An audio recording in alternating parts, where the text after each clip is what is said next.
உந்தன் கண்கள் ஓரத்தில் தீட்டி வைத்த மை தந்தால் 5 அல்ல 500 காப்பியங்கள் உண்டாகும்.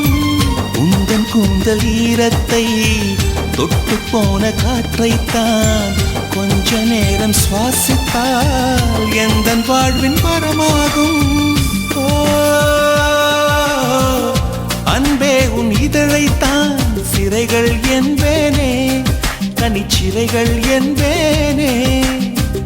மெலிதான இடையைத்தான் பிறைகள் என்பேனே, தேய்பிறைகள் என்பேனே.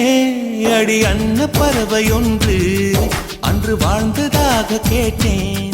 நான் கேட்ட அந்த ஒன்றை இன்று கண்களாலே பார்த்தேன். எந்த தேசத்தில் நீ பிறந்தாய், அட எத்தனை பேரழகா. எந்த சுவாசத்தில்